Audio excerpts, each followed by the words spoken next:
taking the FDA approach and we're creating a whole plant natural extract medicine to go at multiple sclerosis and Huntington's disease. From MJBulls Media, it's the Raising Cannabis Capital Show.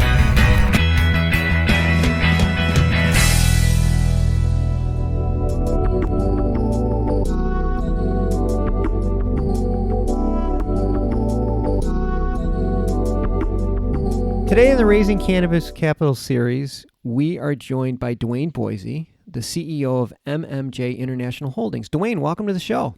Thanks, Dan. Thanks for having me today.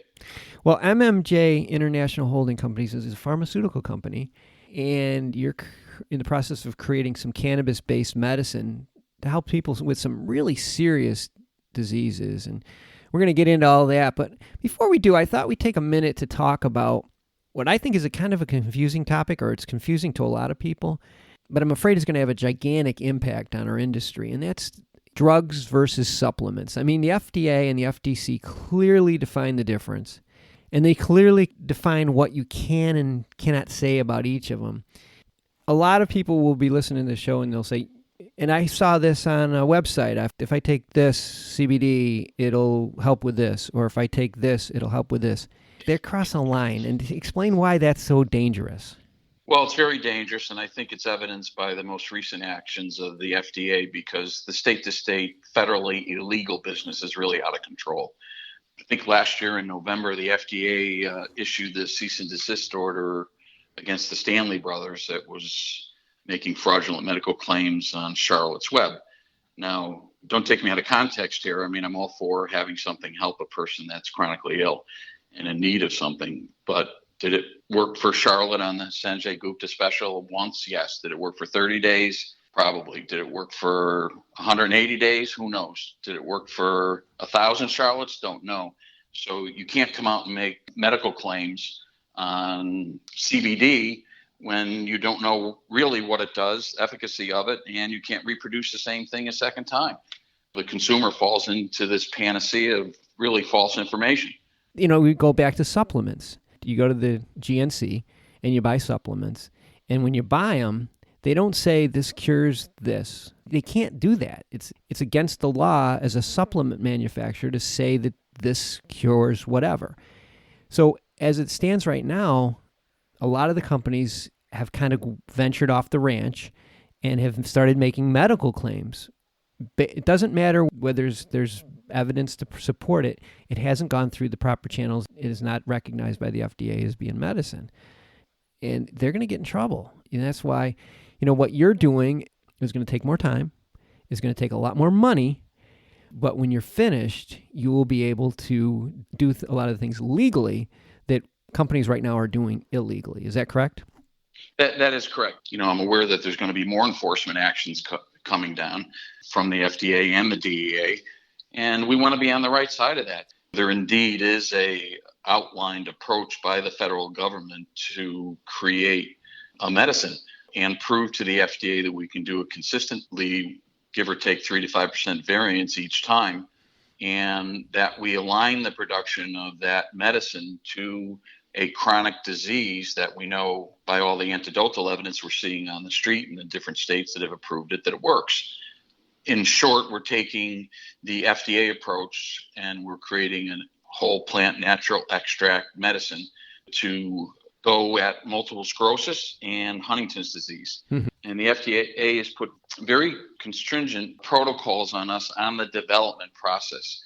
We are delivering the medicine in a gel cap form similar to an Advil. We are going through all the necessary clinical trials and research and analytics. And we have everything teed up basically to start moving into our phase 2 clinical trials on both MS and Huntington's. When I think of a drug going through the FDA process, you hear how many years it takes and how many stop starts that goes through this process. But you just recently had some really exciting news that may speed that up. Can you talk to everybody about that? So I think it was about 2 months ago, the FDA had awarded us orphan status. And orphan is not the age of the patient population, but it's the size of the population. think back in the 70s, they put this legislation in place that if you have a small population, meaning 200,000 patients or less, that you could apply for an orphan designation, which gives you several benefits. One of it is that it speeds up the process and gives you priority reviews on the outcomes from your clinical trials. The second most important aspect is that we're creating protection for our medicine for a period of 7 years.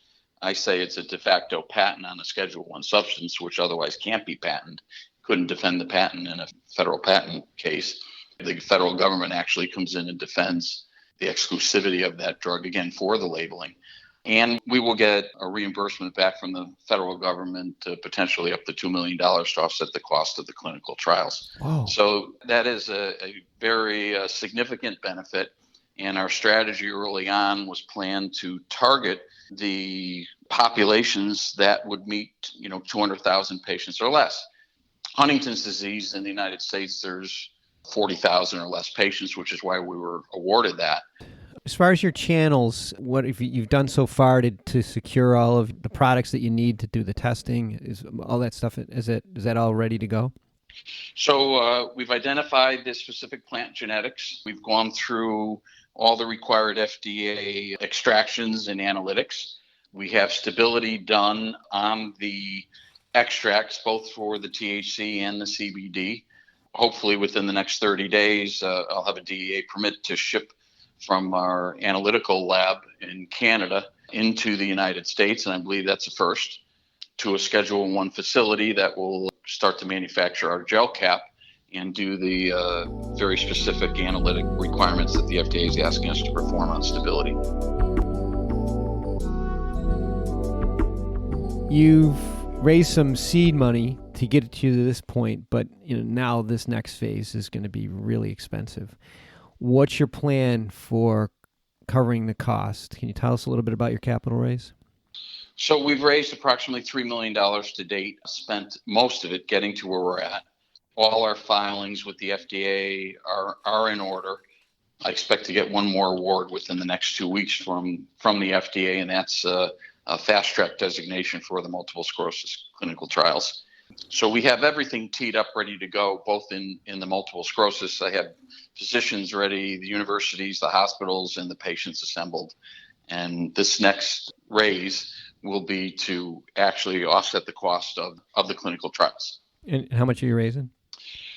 The Huntington phase 2 we anticipate to be around $4 million.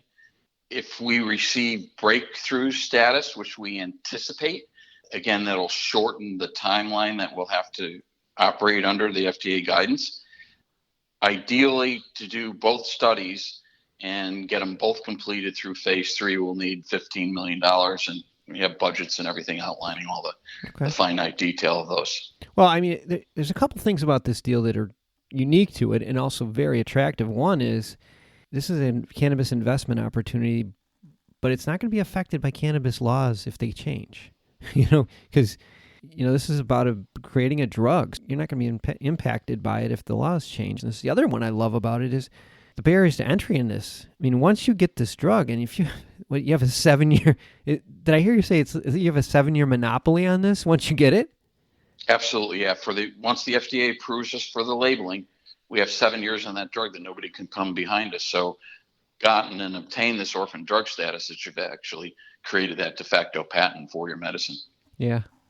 Well, I know a lot of people would have loved to have been in Pfizer or one of these companies when they were just getting started. I mean, to get the pharmaceutical returns would be a dream come true. So I have a feeling that this won't be long before this opportunity is off the table because you're going to sell it out. Yes. quick. No, we're well down the road. Okay.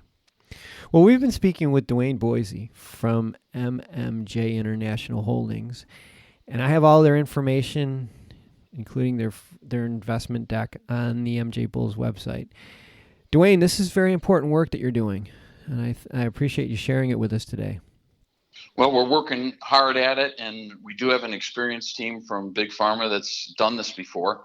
So we're knowledgeable on the process, and we're moving the ball down the road. So I really appreciate the opportunity to talk to you today, Dan, and look forward to you reaching out to us again and getting an update, and any investors that may want some further information, be happy to speak to them. Yeah, definitely want you back on the show. So good luck with this. Thanks so much, Dan. You have a great day now.